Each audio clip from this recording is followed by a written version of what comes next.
사랑을 베푸신 하나님 아버지와 천을 내리시는 예수 그리스도와 일치를 주신 성령께서 이 자리에 계신 주의 한인교회 성교회 여러분 모두에게 함께 하시기를 기원합니다. 우리는 교회력 성서 정과에 따라서 마태복음을 중심으로 이를 구약 성서와 서신서 말씀에 비추어 묵상하고 있습니다.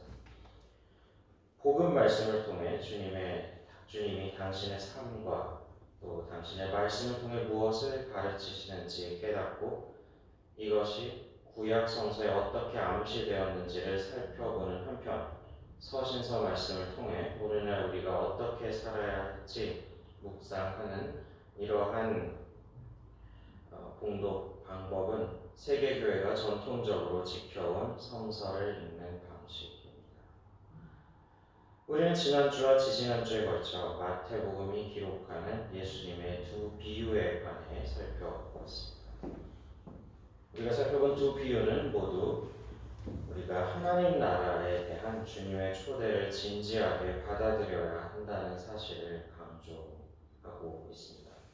포도원의 비유는 소출을 돌려드리지 않는 포도원 주인에게 바치지 않는 소자기는 누구라도 포도원을 빼앗길 수 있다는 점을 경고합니다.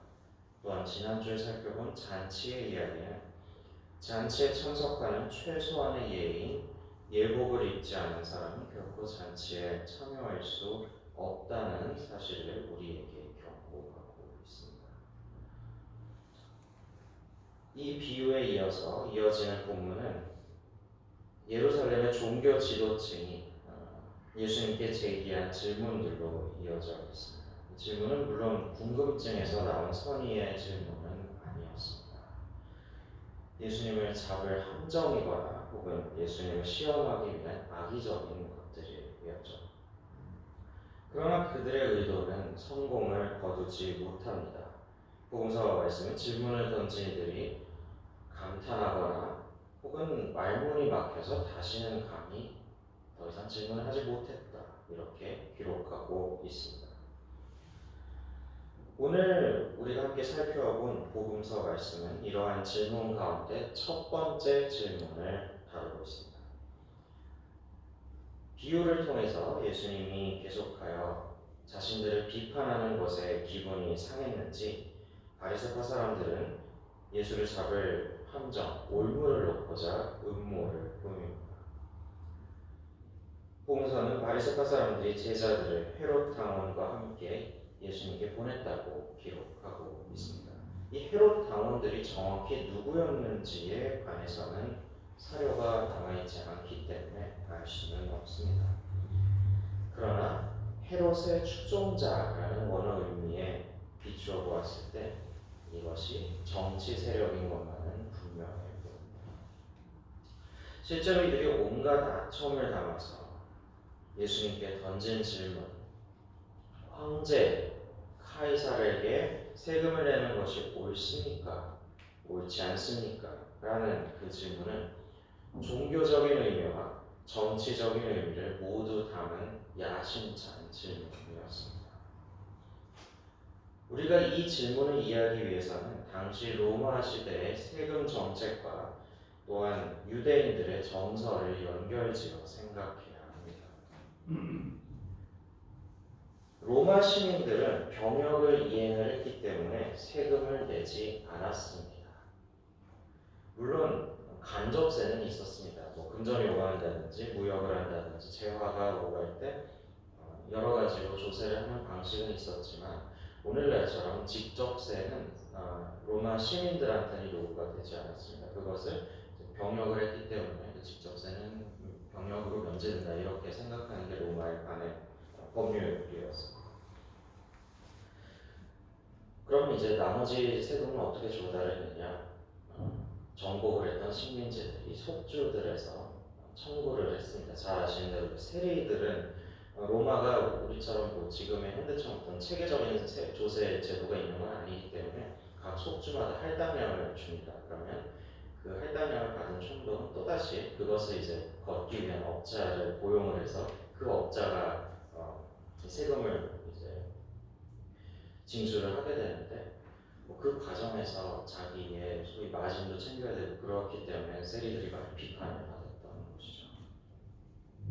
어쨌든 이 세금이 시민이 아닌 속주민들의 부과되었기 때문에 세금을 낸다는 것은 그 자체로 이 로마에 대한 예속을 상징하는 굉장히 굴욕적인 것으로 비춰졌습니다. 또한 로마의 동전에는, 로마의 화폐에는 황제의 초상화와 함께 그 황제가 어떤 사람인지 적혀 있었는데, 이거는 항상 정해진 멘트가 있었습니다. 그래서 대제사장, 대제관이자 신과 같은 그런 황제의 아들이 누구, 이렇게 이제 적혀 있었습니다. 그렇기 때문에 이것을 소지하고 또 그것을 사용한다는 것 자체가 유대인들에게는 10계명의 1계명 그리고 2계명을 어기는 불경한 행동으로 여겨질 소지가 다분했습니다. 따라서 만약 예수님이 세금을 내야 한다 이렇게 대답을 하시게 되면 이것은 로마에 대한 예속을 긍정하는 굴욕적인 행동으로 비추어져서 유대인들에게 지탄을 받게 되면 물론 신성모독으로 몰릴 위험성이 있었습니다. 반대로 세금을 내지 말아야 한다 이렇게 말씀을 하시면 이는 로마의 지배를 인정하지 않는 반역자로 볼 수 있게 됩니다. 반역자에게 기다리고 있는 것은 아시는 대로 십자가로 뿐이었습니다. 세금을 내야 하느냐 내지 말아야 하느냐를 묻는 이 함정과 같은 질문에 예수님은 직접적인 답변을 하지 않으십니다. 오히려 예수님은 갑자기 그들에게 세금으로 내는 돈을 보여달라고 하셨습니다. 우리 복음서 말씀에 따르면 그들이 데나리온, 라틴어로는 데나리우스, 로마 은화인 데나리우스를 가져왔다고 기록합니다. 여러분들 잘 아시겠지만 데나리우스는 은화로서 일용직 노동자, 별다른 기술이 없는 일용직 노동자 혹은 군대의 사병이 하루에 받는 수당으로 하루 동안 먹을 만큼의 빵을 하나 살 수 있는 금액이었다. 그렇게 많은 건 아니었지만 그렇다고 아주 아무도 못하는 돈은 아니었죠. 그 정도로 생각하시면 좋을 것 같습니다. 앞서 말씀드린 것처럼 로마의 동전은 경건한 유대인이 불쾌하게 여길 만한 요소가 다분했기 때문에 로마 당국도 이것을 인지하고 있었습니다. 로마는 특별히 유대인들이 나름대로의 독특한 문화와 종교적 전통을 가지고 있다는 점을 존중을 했고 그것을 침해받을 경우에 어떤 일이 일어날지 모르기 때문에 상당한 관용을 베푸는 것이 로마의 정책이었습니다. 그래서 유대인들에 한해서는 황제 숭배를 면제했고 여기에 더해서 스스로 로마 주하에 준하는 주하를 발행하여 사용할 수 있도록 배려하고 있었습니다. 그런데 가장 율법을 중하게 여기던 바리새인들이 가져온 동전이 황제가 새겨진 데나리우스 은화였다는 사실은 그들이 사실 얼마나 위선적이었는지 폭로하는 요소나 다름없었습니다. 예수님 이 상황에서 이것은 황제의 것이니 황제에게 돌려주어라 이렇게 말씀하시는 것입니다. 황제의 얼굴이 새겨진 은화는 누가 보아도 황제의 것이 분명했기 때문입니다. 카이사르의 것은 카이사르에게 바치라, 황제의 것은 황제에게 되돌려주라 이렇게 말씀하신 주님의 말씀은 모든 권세는 하나님에게서 나온 것이기 때문에 복종해야 한다는 로마서 13장에 나오는 유명한 바울의 말과 함께 교회 안에서 종종 세속 정부의 정당성을 뒷받침하는 근거로 사용되어 왔습니다. 특히 이것은 종교개혁 시대 이후 우리 개신교 성서 해석에서 두드러진 특징으로서 루터와 스윈글리를 비롯한 종교개혁자들은 이 본문을 근거로 신앙의 문제에 세속 정부가 개입할 수 있는 가능성을 열어보았습니다. 그리고 이것은 나중에 독일 지역에서 흔히 발견되는 국교회, 란드스키르케의 그런 운영을 신학적으로 뒷받침하는 결과를 가져오기도 했습니다. 또한 이 황제 또 차르가 막강한 권한을 가졌던 이 러시아에서도 상황은 비슷해서 러시아 정교회는 이 본문을 근거로 자라에 대한 충성을 연결지어서 가르치기도 했던 것이 사실입니다. 그러나 현대의 비판적인 성서학 연구는 이러한 식으로 이 본문을 해석하는 것이 마태복음이 전달하고자 하는 내용을 정확하게 담아내지는 않고 있다는 사실에 동의합니다. 오히려 마태복음이 기록된 시기에 조금 더 가까이 살았던 초대교회 주석가들이 본문의 중점에 정확하게 다가갔다고 보는 견해가 많습니다. 아직 로마의 주화가 유통되고 있던 그 초대교회 시절, 그때 만들어진 해석의 강조점은 완전히 달랐습니다. 초대교회는 이어진 말씀이 하나님의 것은 하나님께 바쳐라 라는 표현에 주목했습니다. 초대교회 교구들은 이를 하나님의 우선성에 대한 전적인 신뢰와 연결지었습니다. 그렇게 연결을 할 수 있었던 이유는 왜 여기서 하나님의 것은 하나님께 바쳐라라는 그런 표현에 주목할 수 있었던 바로 그 이유는 그들이 동정이 의미하는 바를 삶을 통해 알고 있었기 때문입니다. 동정은 황제의 형상을 담고 있었습니다. 그렇기 때문에 황제의 것입니다. 제물로 대표되는 모든 세상적인 것들을 상징합니다. 동전이 황제의 형상을 따라 만들어졌기에 황제의 것이라면 하나님의 형상을 따라 창조된 인간은 하나님의 것입니다. 따라서 하나님의 것은 하나님께 바쳐라 라는 표현은 인간 자신, 곧 몸과 우리의 영혼과 우리의 의지 모든 것을 철저히 하나님께 바쳐라 라는 뜻입니다. 이를 감안해서 예수님의 말씀을 다시 읽자면 이런 의미가 될 것입니다. 황제에게 돈을 바치는 것은 중요한 문제가 아니다. 그러나 하나님은 주님이시다. 그리고 주님은 당신의 절대적인 권리로 우리의 마음, 우리의 입술, 우리의 시간을 요구하신다. 이렇게 읽을 수 있을 것입니다. 그럼 우리가 하나님의 주님 되심을 인정하고 하나님의 것, 다시 말해 우리 자신을 바치는 삶을, 우리 자신을 온전히 하나님께 돌려드리는 그런 삶을 살아간다면 황제의 것을 황제에게 바치는 것은 사실 고민할 필요가 없는 문제입니다. 오늘 교독한 시편 말씀이 전하듯 만국의 모든 신들은 우상들이지만 주님께서는 하늘을 지으셨기 때문입니다. 이것은 하나님의 것과 세상의 것을 나누어 생각하는 그런 타협의 이야기가 아닙니다. 오히려 주님께서 하늘을 지으신 분이라는 점을 알고 또 자신의 신으로 떠받들 것을 요구하는 세상 또한 하나님 앞에 하찮은 것이라고 여길 수 있게 되는 그리스도인의 너그러움에서 나오는 자세라고 할 수 있습니다. 따라서 황제의 형상이 새겨진 주화를 소지하고 지불하는 일은 사실 하나님을 모욕하는 일은 아닙니다. 그러기엔 하나님은 너무 큰 분이시기 때문입니다. 그리스도인들은 오직 하나님만을 주권자로 인정하기에 이 문제는 그렇게 문제가 되지 않습니다. 오히려 이를 소지하고 지불한다는 것이 하나님을 모욕하는 것이라고 생각하면서 하나님을 마치 황제와 동등한 존재이냐 그런 틀에 가지고 이를 통해서 예수님을 함정에 빠뜨리려는 음모를 꾸미는 것 자체가 황제와 하나님을 대등하게 놓으려는 불신앙을 보여준다는 것이 오늘 복음서 말씀이 전하는 예수님의 지적이라고 하겠습니다. 오늘 봉독한 이사야서의 말씀은 페르시아의 왕 고레스를 선택하여 세우신 하나님의 모습을 보여주고 있습니다. 고레스는 이스라엘 하나님을 전혀 알지 못했습니다. 그러나 이사야는 그의 정복 활동조차 결국 하나님이 당신의 주권을 드러내시는 행동이라는 사실을 일깨우고 있습니다.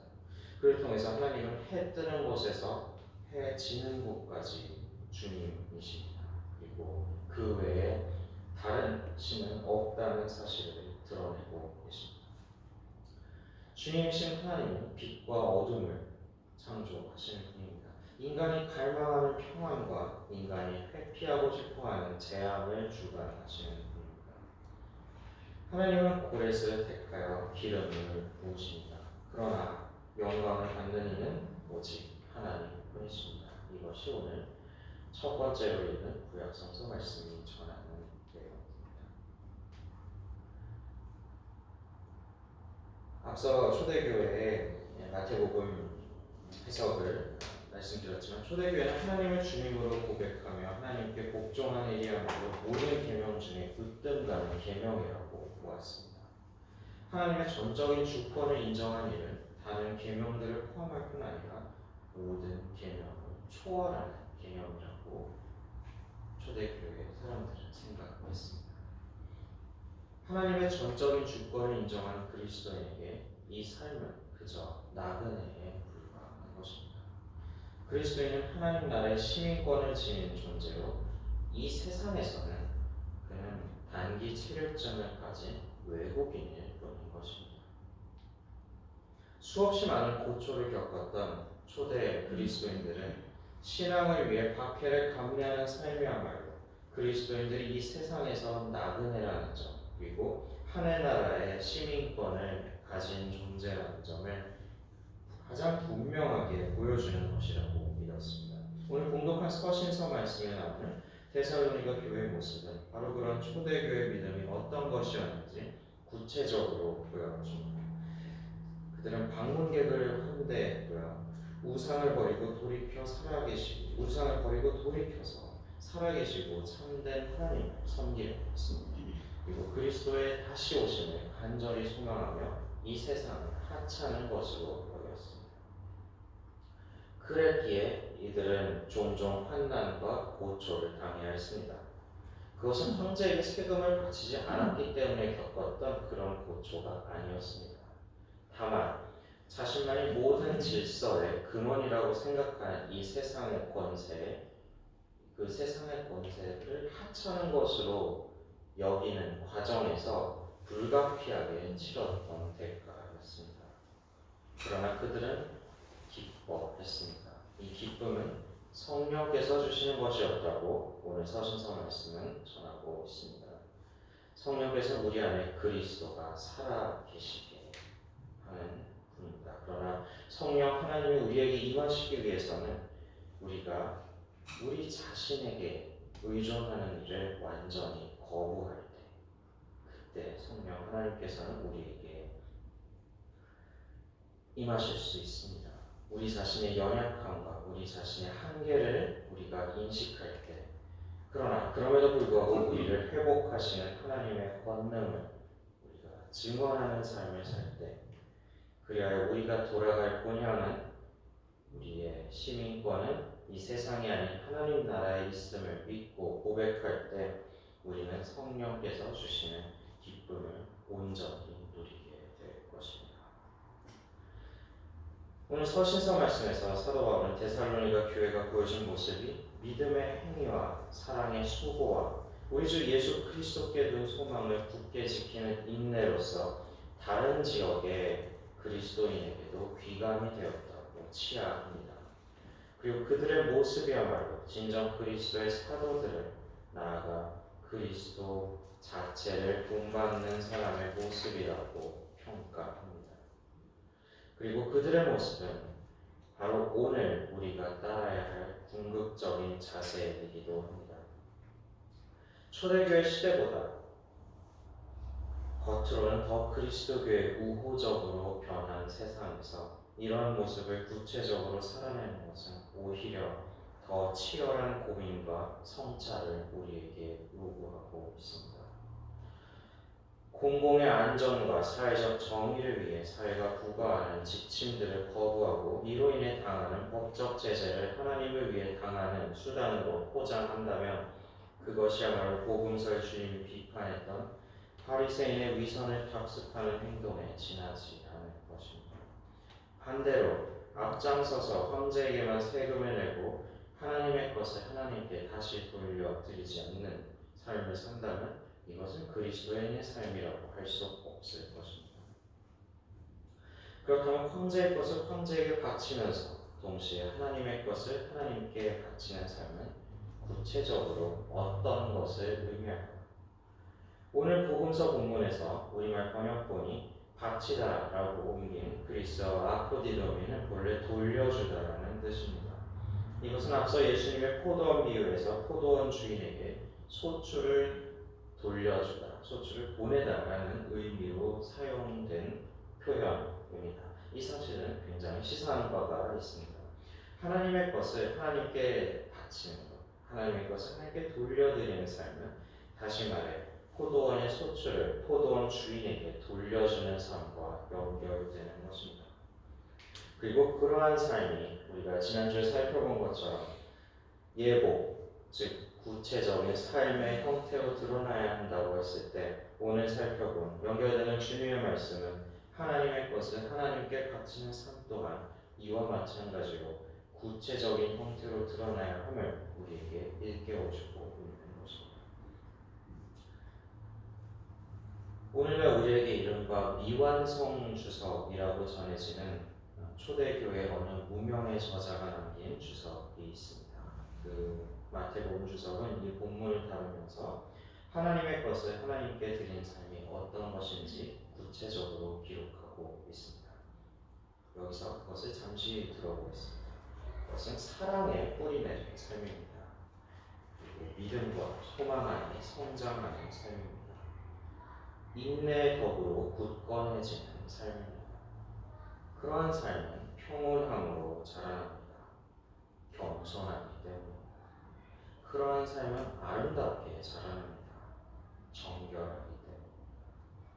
그러한 삶은 냉철합니다. 자제하기 때문입니다. 평온함으로 행복에 이르는 삶입니다. 마지막으로 그러한 삶은 자신의 생명이 위험해지더라도 타인을 환대하는 삶이다. 이렇게 이 무명의 저자는 말하고 있습니다.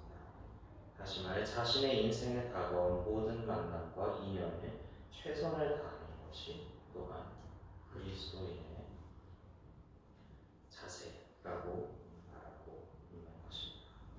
그리고 이 무명의 저술가는 무명의 이 주석가는 그렇게 이야기하고 나서 한마디를 덧붙이고 있습니다. 황제는 모든 동전에 자신의 모습을 새기도록 했다. 그러나 하나님은 당신이 창조하신 인간을 택하셔 당신의 영광을 드러내게 하셨다.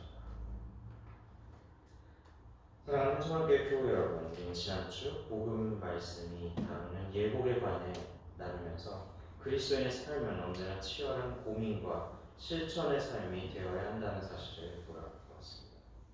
오늘 살펴본 말씀은 하나님의 주권을 인정하는 삶, 이와 마찬가지로 치열한 고민과 실천에서 비롯되어야 한다는 점을 우리에게 다시 한번 일깨워주고 있습니다.